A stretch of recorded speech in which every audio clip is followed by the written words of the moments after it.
Hello friends, जय Jagannath. Welcome to my channel Sanjh passion. Friends, आसीगला वर्षा ऋतु आउ ए वर्षा समय रे आमे जदि आम अपराजिता प्लांटर ठीक केयर न नेबा फ्रेंड्स, ताहले आम गछरे बहुत फूल फुटिब नाही। आउ सेमती गिना चुना 1 2 3 एमती फूल फुटिब। तेबे बहुत वर्षा हेबा पूर्वरु आमे आमर अपराजिता प्लांटर किपरि केयर नेबा से विषय रे मु आज ए भिडियोटी नेकी आसीची फ्रेंड्स।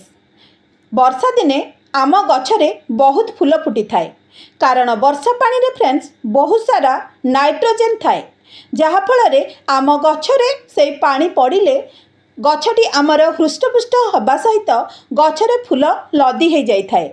किंतु खाली जे वर्षा पानी एहाकू दबा दरकार ता नुहे फ्रेंड्स। आपाई आमो किछि घरे सार मध्य प्रयोग करबाकू पड़िबो। आपण माने तो मोर पूर्व वीडियो रे देखिथिबे फ्रेंड्स, जे मु मोर गछरे सबु बेले घरे सार माने किचन रु मिलुथिबा सार को यूज करी मो गछर मु बहुत सारा फूल पाई थाए। तेणु फ्रेंड्स, आज मु सेही भली किचन रु मिलुथिबा किछि होममेड फर्टिलाइजर को यूज करी मो गछ को प्रिपेयर करबी वर्षा सीजन रे बहुत सारा फूल पाइबा पाई की। किंतु ता पूर्व फ्रेंड्स, गछ प्रति आउ टिके ध्यान देबा। आमे आसंतु मु कौन कौन कहूची शुणी नियंतु से गुड़िक। फ्रेंड्स, आम गछरे जदि सुखिला पत्र, सुखिला फूल किंबा तार फल गुड़िक होइछि, से गुड़िक आमको रिमूव करने पड़ो ना। जदि एई सीजन रे आपण मानक नुआ गछ दरकार अच्छी, तेबे आपण माने एहार जो फल को यूज करी नुआ गछ मध्य करि परिबे। कारण वर्षा सीजन टी ही बहुत बढ़िया समय होता है आमर मंजीरु गछ पाइबा पाई की। एई देखंतु फ्रेंड्स, मो गछरे गोटे सुखिला फल होइछि, एते हृष्टपुष्ट हेइनि सेटा, तथापि ता भितर मु आपण मानकू मंजी बाहर करके देखै दउछि से मंजीटी किपरि अटे।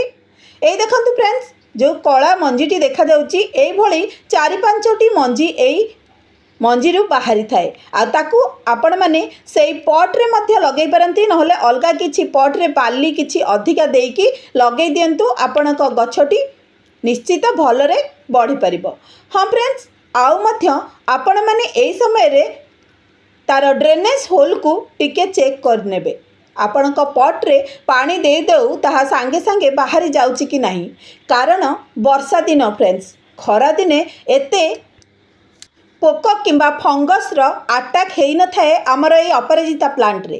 किंतु ए वर्षा दिने तार चेर रे, मूल रे, पत्र रे, फूल रे सबुठी बेसी पोक अटैक करि थांती। तेणु फ्रेंड्स, ता पूर्वरु आमको प्रिपेयर हेबाकू पड़िबो एई गछ पाई की।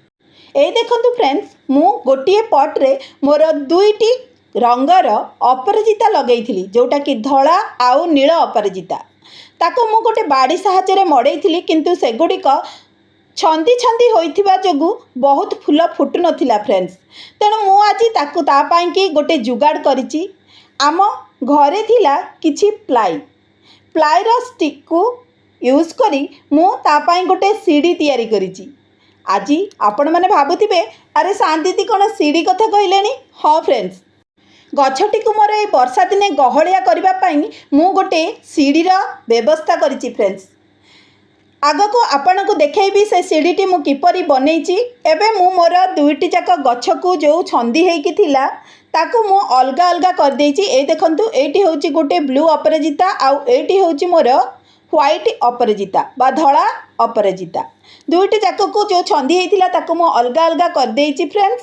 तापरे आमे कौन करिबा चलंतु देखिबा। ताहले फ्रेंड्स देखंतु, मु एटी किछि प्लाई नै जाइछि, ताको 4 खंड कर देछि आउ 2टी लंबा लंबा प्लाई नै जाइछि। ए देखंतु फ्रेंड्स, एटी होछि हार्ड प्लाई, जोटा कि हमर वर्षा रे किछि भी क्षति हेबो नाही। माटी रे पोतिकी रखले भी फ्रेंड्स ताहा बहुत दिन पाई की लास्टिंग करिबो। तेणु फ्रेंड्स, एहीपरि भाबरे मु नै जाइछि। देखंतु किपरि भाबरे नैछि सेही काठ गुडी को। आउ तापरे आमे किछि लुहा कंटा साहाय्य रे ताकू जॉइंट कर देबा। देखंतु किपरि भाबरे मु नैछि। आउ हाँ फ्रेंड्स, केयरफुली आपण माने जदी एही भली तयारी करूचंती ताहले केयरफुली करिवे, हाथ रे जेमती न लागि जाए। देखंतु मोर एथर रेडी हे जिवो सेही सीढ़ीटी फ्रेंड्स। ଏହାକୁ ମୁଁ କରିବାର କାରଣ ହେଉଛି ମୋର ଯେଉଁ ଦୁଇଟି ଗଛ ଅଛି ତାକୁ ଦୁଇ ସାଇଡ଼୍ରେ ମୁଁ ମଡ଼େଇ ଦେବି। ତାକୁ ଭଲ ଭାବରେ ସେଥିରେ ବାନ୍ଧିଦେଲେ ଗଛଟି ଭଲ ଗ୍ରୋଥ୍ କରିବ ଆଉ ଉପରକୁ ମାଡ଼ିଲେ ଫୁଲ ଯେଉଁ ଫୁଟିବ ତାହା ବହୁତ ସୁନ୍ଦର ଦେଖାଯିବ। ଆପଣମାନଙ୍କ ଘରେ ଯଦି ଏମିତି ପ୍ଲାଇ ଅଛି ତାହେଲେ ଏମିତି କରିପାରିବେ, ନହେଲେ ବାଉଁଶ କାଠିରେ ବି ଆପଣମାନେ ଏହିପରି କରିପାରିବେ। ଏମିତି କରିବା ଦ୍ୱାରା ଫ୍ରେଣ୍ଡସ୍ ଗଛଟି ଆମର ଠିକ୍ ଭାବରେ ଉପରକୁ ବଢ଼ିଥାଏ, ଇଆଡ଼େ ସିଆଡ଼େ ଲଟି ନଥାଏ କି କେଉଁଠି ଯାଇକି କେଉଁ ଗଛ ସହିତ ଲଟି ଯାଇନଥାଏ। ତେଣୁ ଫ୍ରେଣ୍ଡସ୍ ଦେଖନ୍ତୁ ମୋର ରେଡ଼ି ହୋଇଗଲା ସେଇ ସିଡ଼ିଟି, ଆଉ ମୁଁ ମୋର ପଟ୍ରେ ତାହାକୁ ଖୋସିଦେବି। ଦେଖନ୍ତୁ ଭିତରକୁ ଭଲ ଭାବରେ ପୁସ୍ କରିଦେଲି ଆଉ ତାହା ଷ୍ଟ୍ରଙ୍ଗ ଭାବରେ ସେଇ ପଟ୍ଟିରେ ଲାଗିଗଲା। ଏଥର ଚାଲନ୍ତୁ ଆମର ସେଇ ଗଛ ଗୁଡ଼ିକୁ ଯେଉଁଟି ଦୁଇଟି ଯେଉଁ ମୋର ବ୍ଲୁ କଲର୍ ଅପରାଜିତା ଥିଲା ଆଉ ହ୍ୱାଇଟ୍ କଲର୍ ଅପରାଜିତା ଥିଲା ତାହା ରସି ସାହାଯ୍ୟରେ ତାକୁ ବାନ୍ଧିଦେବା। ଏଇ ଦେଖନ୍ତୁ ମୁଁ କିପରି ଭାବରେ ତାହାକୁ ବାନ୍ଧି ଦେଉଛି। ଏହିପରି ଭାବରେ ଆପଣଙ୍କର ଗଛ ଯଦି ଫ୍ରେଣ୍ଡସ୍ ଅଛି, ଖାଲି ଯଦି ବ୍ଲୁରେ ଅଛି କିମ୍ବା ହ୍ୱାଇଟ୍ରେ ଅଛି, ଗୋଟିଏ ଗଛ ଲଗାଇଛନ୍ତି ଆପଣମାନେ, ତାହେଲେ ଏମିତି ମଧ୍ୟ କରିକି ଗୋଟିଏ ଗଛକୁ ତା ଭିତରେ ଭରି କରି ଏମିତି ବାନ୍ଧି ଦିଅନ୍ତୁ। ଦେଖିବେ ତାହା ଭଲ ଭାବରେ ଲଟେଇବ ଆଉ ବହୁତ ସୁନ୍ଦର ମଧ୍ୟ ଦେଖାଯିବ ଫୁଲ ଫୁଟିଲେ। କାରଣ ଏଇ ବର୍ଷା ଦିନେ ଗଛ ଗୁଡ଼ିକ ବହୁତ ହେଲ୍ଦି ହେଇଥାଏ ଆଉ ବୁସି ମଧ୍ୟ ହେଇଥାଏ, ଗହଳିଆ ହେଇଥାଏ ଫ୍ରେଣ୍ଡସ୍। ତେଣୁ ଏପରି ଭାବରେ ଆମେ ଯଦି ଏହାକୁ ବାନ୍ଧିଦେବା ବା ତାହାକୁ ମଡ଼େଇକି ଏମିତି ବାନ୍ଧିଦେବା ତାହେଲେ ଆମ ପାଇଁକି କିଛି ପ୍ରୋବ୍ଲେମ୍ ହେବ ନାହିଁ ଆଗକୁ ଫୁଲ ପାଇବାରେ। ଦେଖିନିଅନ୍ତୁ କେତେ ସୁନ୍ଦର ଭାବରେ ହେଇଗଲା ମୋର ଏଇ ଅପରାଜିତା ପ୍ଲାଣ୍ଟର ଷ୍ଟାଣ୍ଡଟି।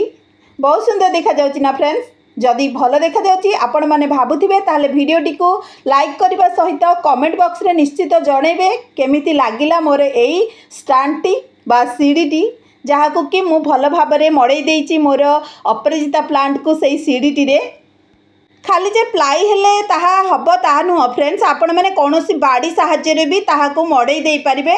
ଆଉ ଏମିତି ମଡ଼େଇଲେ ଫୁଲ ଯେଉଁ ଫୁଟେ ତାହା ବହୁତ ସୁନ୍ଦର ଦେଖାଯାଏ। ଆଉ ମୋର ତ ଦୁଇଟା ଯାକ ଗଛ ଏକାଠି ହୋଇଛି, ତେଣୁ ଆହୁରି ସୁନ୍ଦର ଦେଖାଯିବ ଫ୍ରେଣ୍ଡସ୍।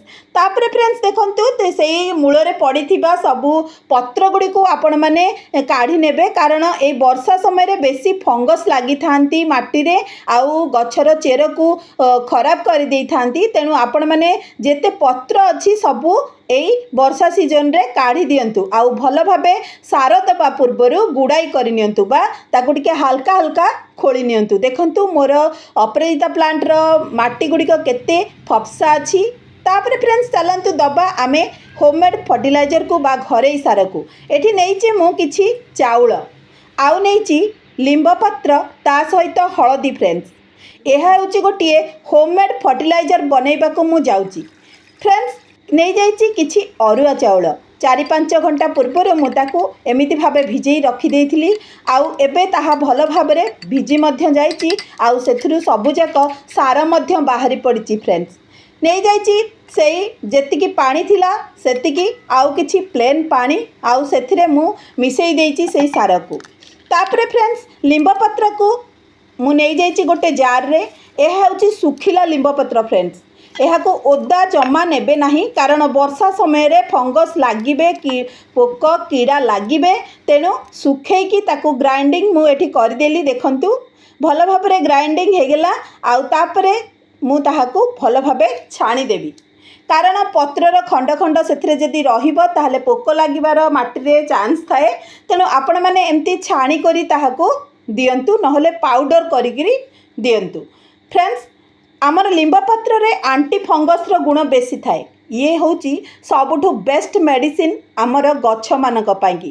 ତା ସହିତ ହଳଦୀ ଗୋଟେ ଚାମଚ ଆପଣମାନେ ନେଇଯାଆନ୍ତୁ। ସେଥିରେ ସେଇ ଯେଉଁ ପାଣି ମୁଁ ଅରୁଆ ଚାଉଳର ପାଣି ରଖିଥିଲି ସେଥିରେ ଆମେ ମିକ୍ସ କରିଦେବା ଏଇ ପାଣିକୁ, ଯେଉଁଟାକି ଲିମ୍ବ ପତ୍ରକୁ ମୁଁ ଗ୍ରାଇଣ୍ଡିଙ୍ଗ କରିଥିଲି ଆଉ ସେଥିରୁ ଯେଉଁ ପାଣି ଛାଣିକି ରଖିଥିଲି ଫ୍ରେଣ୍ଡସ୍, ତାହାକୁ ମିକ୍ସ କରିଦେଲେ ତାହା ଗୋଟେ ଭଲ ହୋମମେଡ୍ ଫର୍ଟିଲାଇଜର ବା ଘରୋଇ ସାର ହେଇଯିବ। ଆଉ ସେଥିରେ ମିଶାଇଦେବା ଆମେ କିଛି ହଳଦୀର ଗୁଣ୍ଡ। ସବୁ ଆମ ଘରୁ ମିଳିଥାଏ ଫ୍ରେଣ୍ଡସ୍, ଆମ ବାଡ଼ିରୁ ମିଳିଥାଏ। ବାଡ଼ିରୁ ତ ଲିମ୍ବ ପତ୍ର ମିଳିଗଲା ଆଉ କିଚେନ୍ରୁ ମିଳିଗଲା ହଳଦୀ ଆଉ ଅରୁଆ ଚାଉଳର ପାଣି। ତାହେଲେ ଆମେ ଯଦି ଏହିପରି ଭାବରେ ଆମ ଗଛକୁ ହୋମମେଡ୍ ଫର୍ଟିଲାଇଜର ବା ଘରୋଇ ସାର ଦେବା ଫ୍ରେଣ୍ଡସ୍, ତାହେଲେ ଆମ ଗଛଟି କେବେ ହେଲେ नष्ट हेब नाही बा खराब हेब नाही। तेणु फ्रेंड्स अरुआ चाउल पानी रे बहुत सारा एनपीके थाए, नाइट्रोजेन, फॉस्फोरस आउ पोटासियम, जहाँकि आम गछ को गहलिया करिथाए, चेर को मजबूत करिथाए, आउ आम गछरे बहुत सारा फूल फुटिबारे साहाय्य करिथाए। तेणु फ्रेंड्स तीनोटी जाक जिनस को मुझे मिक्स करके एइथिपाई देली जे माटी तो एक रे एनपीके रो मात्रा ठीक रहिबो, ता सहित जदि ए वर्षा समय रे आम गछरे किछि पोक लागिबाकु थांती माटी रे किंबा पत्र रे तार ताहा होउची हेबो नाही। आउ हळदी तो आपण माने जानिचंती एहा होउची आंटी फंगस पाई बहुत सुंदर मेडिसिन टे, बहुत भल मेडिसिन टे। मु तो यहाँ को सबु बेले यूज करे मोर गछरे। तेणु आज मध्य ताहा मिक्स करी मु सेई फर्टिलाइजर रे देई देइची गछर मूल रे। वर्षा दिने मोर आउ कोनोसी टेंशन रहिबो नाही, माटी रे फंगस लागिबे नाही। तेणु फ्रेंड्स देखि नियंतु किपरि भाबरे मु मोर गछटीर केयर नेली। जदि आपनको वीडियोटी भल लागुथिबो, यूजफुल लागुथिबो फ्रेंड्स, ताहाले कमेंट बॉक्स रे निश्चित भल भल किछि कमेंट देबे, आउ वीडियोटी की लाइक करिवे, सांग मानक सांगरे शेयर कर देबे। ताहले रहुची पुणी देखे हबी आउ गोटे वीडियो रे। जय जगन्नाथ।